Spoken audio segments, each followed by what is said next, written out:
The Huge Bag of Worries by Virginia Ironside. Jenny had always been happy. She had a lovely mom and dad, a great brother, well, most of the time. She had a best friend at school, and she liked her teacher.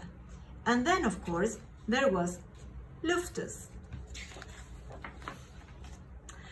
But recently she had been getting gloomier and gloomier.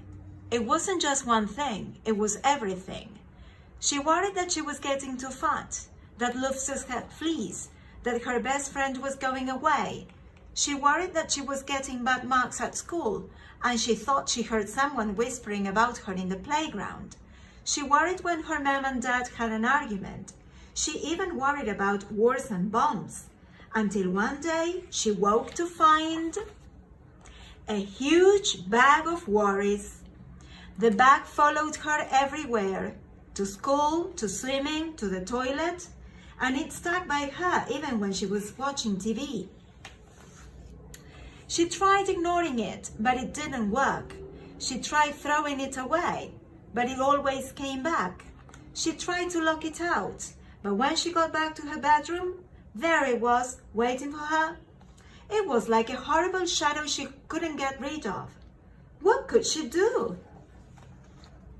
She asked her brother for help, but he was busy with his computer game, and all he said was, "I don't know what you're talking about. I don't have any worries."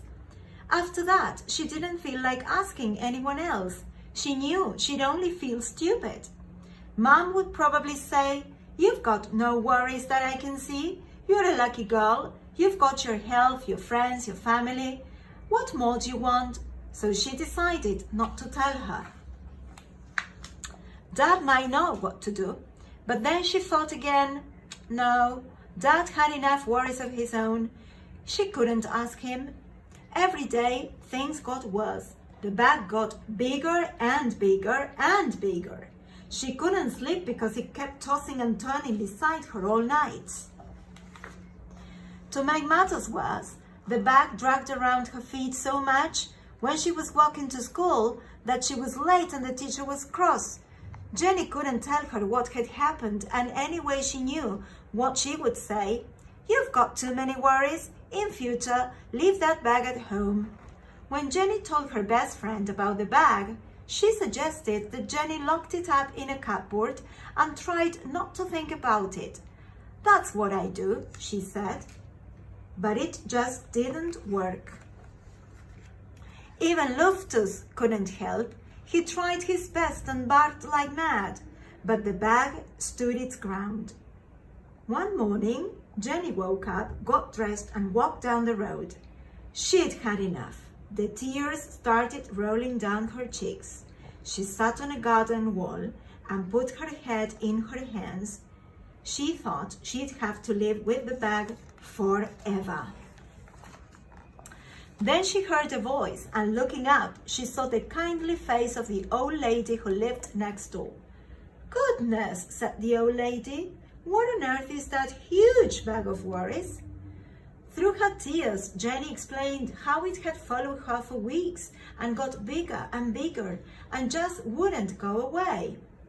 "Now, let's just open it up and see what's inside." But Jenny said she couldn't. If she opened the bag, the worries might jump out, and who knew what might happen? "Nonsense," said the old lady firmly. "There's nothing a worry hates more than being seen. If you have any worries, however small, the secret is to let them out slowly, one by one, and show them to someone else. They'll soon go away." So Jenny opened the bag. The old lady sorted the worries into groups. Jenny was astonished to see how small they looked when they were out in the open. Half the worries disappear because lots of worries just hate the light of the day. As for the rest, the old lady put some in her shopping basket to deal with herself. Some she sent packing because she said they belonged to other people. Some she just blew a kiss to, and some she said were worries that everyone had, even Jenny's family, her friends, and her teacher. And as for the bag, off it went. And this is the end of the story.